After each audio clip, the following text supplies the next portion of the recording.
Alright, hello, and welcome to the breakdown of Devstream number 74.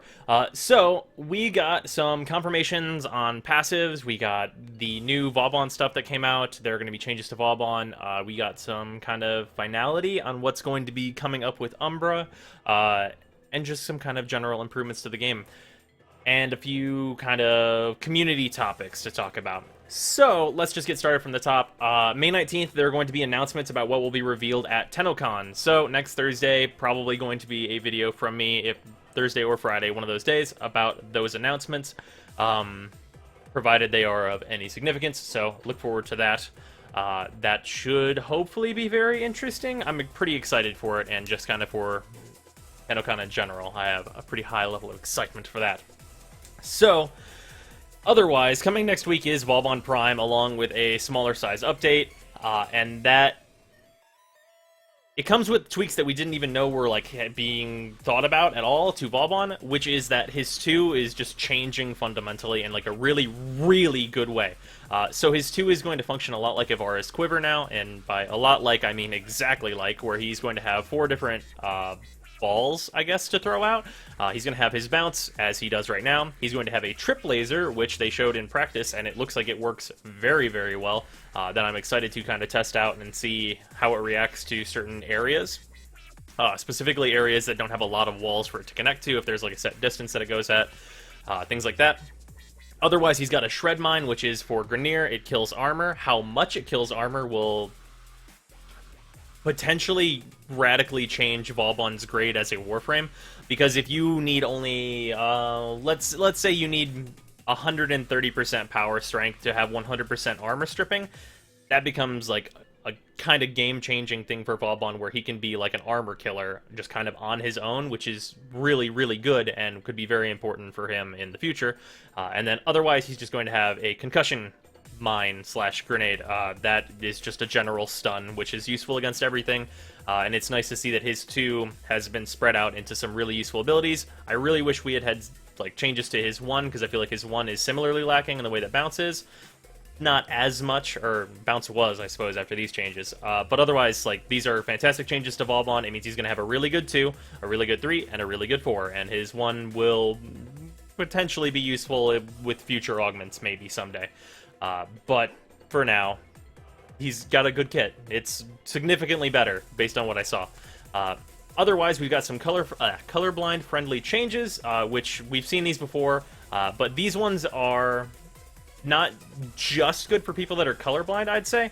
I screen capped this, and I kind of want to point out like some specifics about this, in that doors will be off, locked, or unlocked. And right now, they're just unlocked regularly, or they're red when you can't go through them. And I mean can't go through them as in locked and off are the same thing right now, because doors don't turn off right now, as far as I know. I'm almost certain they do not just have an off state right now. They're red or not. And now, in this very bottom one, you can see you've got the current one, but you've got off, which is just all dark lights, red in a pattern, for those that are colorblind, very useful. That you can tell whenever it's a door that will be opened later in the mission, like if you need to go and do something before that door opens.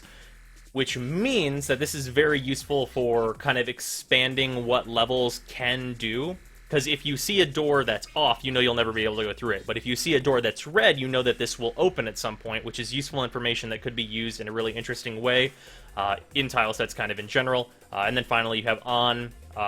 Like, on is a lot brighter now. It's a lot more obvious that's like, this door is a door you can go through, just kind of in general because of like the increase in lights that we got. And it's just generally it's a really good change. I think that it's gonna possibly expand on some things that like doors can convey in general, which is good.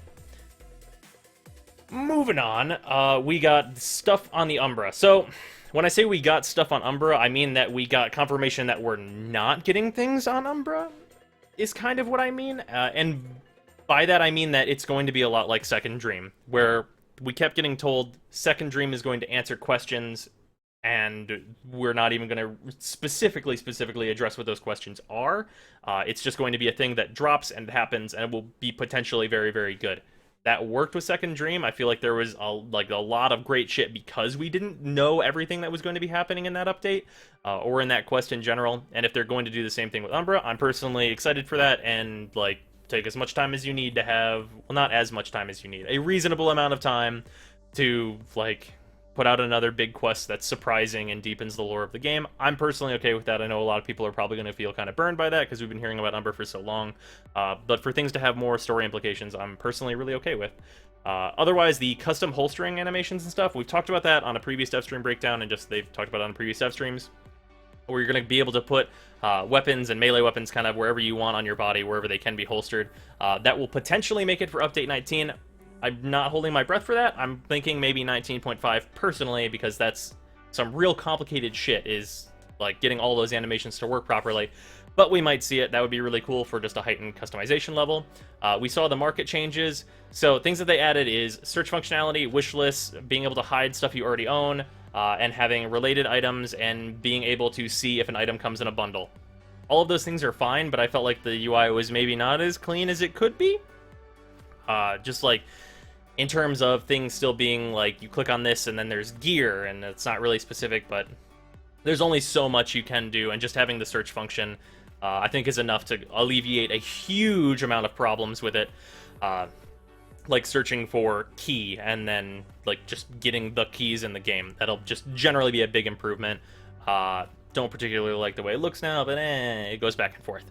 Otherwise, we're going to be seeing the Fairy Frame next stream. Apparently her idols are incredibly strange, which I'm okay with. Those of you that are in the design council, there will be a vote for her name. I'm kind of shocked they didn't immediately decide on Titania, but we're going to get to decide on it, and that'll be that. I might... no, I shouldn't do that. Never mind. I reconsidered something.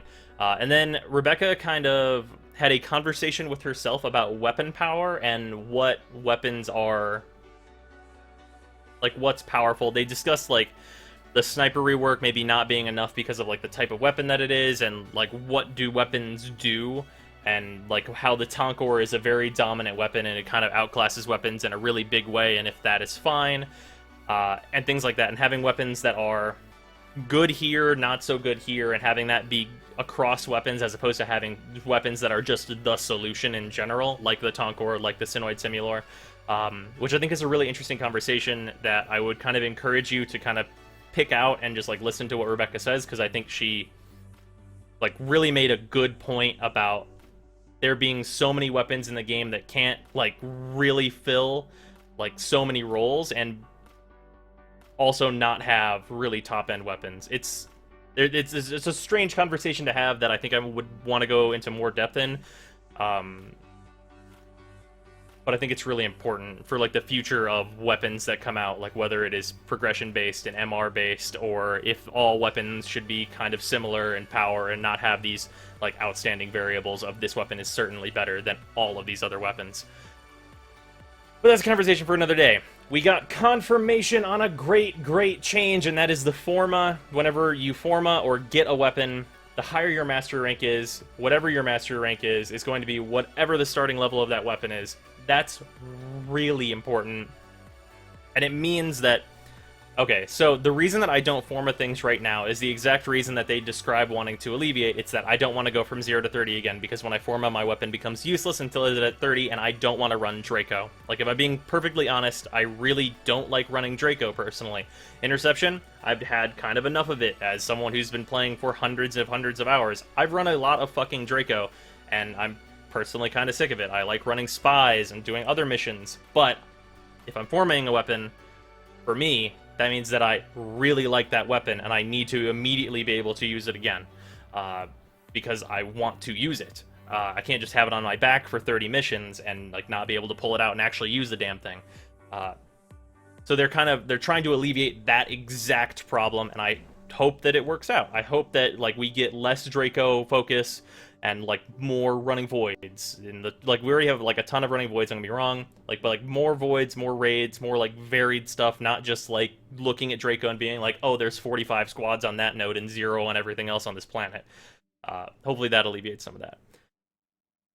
Otherwise, we got some confirmation on passives. So I talked about a lot of these in my leaked passive video, and a lot of them have remained the same, but I need to go over some of the ones that were A, not leaked, that we did not get leaked, that we have seen some of today, and B, are not what was leaked. So, some of these are the same. I wrote down all of them that they talked about. Ashe gets more damage on all bleeds in the game. Very good. His 1, his 4, all that stuff. Just generally, like, slash heavy weapons like the Atarax, it'll be fantastic for Ashe. That's a good one. Banshee, automatically having hushed weapons. Really good for Banshee. Already discussed that. Please go watch the leaked passives video if you'd like to see me discuss that, because I think it's an amazing passive. Ember. This is the big one. This is the big one where I was really excited for this, but then I heard them actually say what it does, and it was just death. It was just death. This passive is nothing. So, I thought it was whenever she inflicts fire procs that she would get energy restored and she would do some more damage for a little while. It's whenever enemies fire proc her. So it's completely useless. Nothing. Ember does not have a passive, basically is what that means. At any significant level, Ember's not a hard-to-kill Warframe. If, let's say, for example, a Scorch looks at you. You died. Spoiler alert, you died. If you're Ember, and a Scorch looks at you and actually hits you with that shit and procs fire, you died. Like, even on Draco, you probably died. It's a completely useless passive. It's complete trash. Hydroids, we thought it was going to be whenever he's in water, he's constantly regenerating health. He's going to have ground slams spawn tentacles. 1 tentacle. That's not a passive, it doesn't exist. It's kind of cool, I'll definitely give it that. It's an interesting passive, lots of fun. Useless, completely useless. In terms of like actually helping the Warframe that is struggling. I think Ember and Hydroid could have used a little bit of a bump with their passive. They did not get it. However, we got Loki's passive. Infinite time wall grabbing. Why? Okay, so there was some... Alright. So before we got the, like, Parkour 2.0, I theorized that if we were able to infinitely wall latch, you could, A, trivialize infested missions, and B, you could kind of break AI. Like, an enemy, like, the way they move around, there are certain spots that you could cling to, and you could kind of, like, break them to, like, get them to stand in certain places. And they're giving... Okay, so Loki's one of the best Warframes in the game by, like, a pretty large margin. He's one of 2 fucking, like, Warframes that I've given an S rank because they're so versatile and so useful. Now he's going to have... like, if he gets that, actually, that's one of the best passives. Like, just, like, it's so good. Like, just being able to stick anywhere you want and just stay there indefinitely and have, like, just a better position. Like, if you had that in if you get that in Conclave, that's... There's so much to that passive that you can do because it's infinite. Like, restricting, like, wall latching to, like, maybe, like the 4 or 5 seconds that it is right now is what makes it so that you're not breaking things, because you have to, like, relatch and stuff, and there's, like, a little bit of, like, a recharge period. With Infinite, there's a lot of shit you can do that is maybe not okay.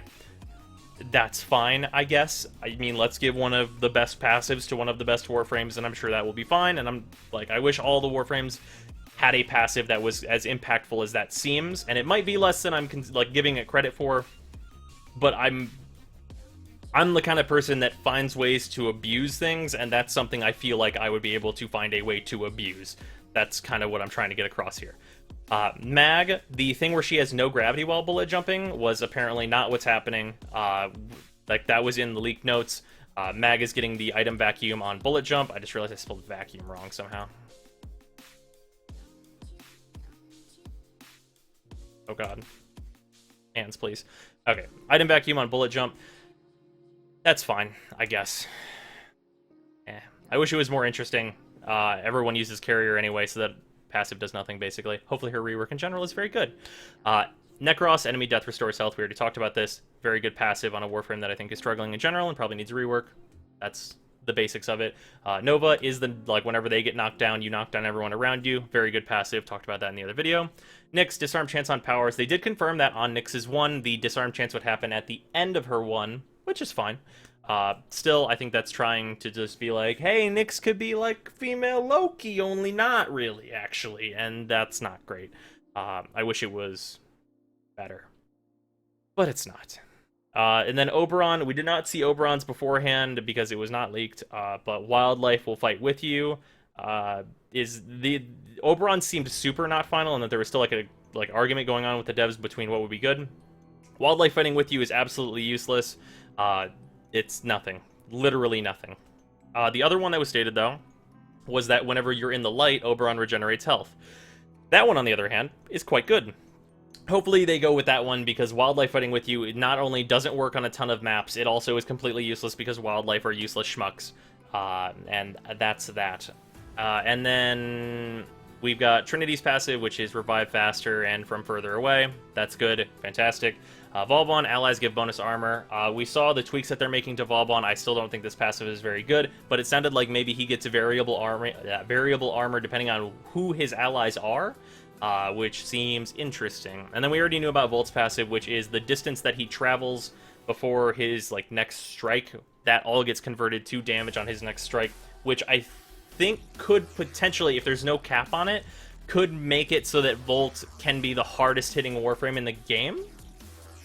I think, potentially, barring the infinite Equinox equation, then he would be able to hit damage cap. Although it could take some time. But that is, that's Devstream 74, and, I'll see you guys tomorrow. I might be streaming later. I will put up a little notification video if that is the case. I kind of want to do some testing with the new augments and the Stradivar and stuff, and I might stream that, so look out for that. But otherwise, I'll see you later.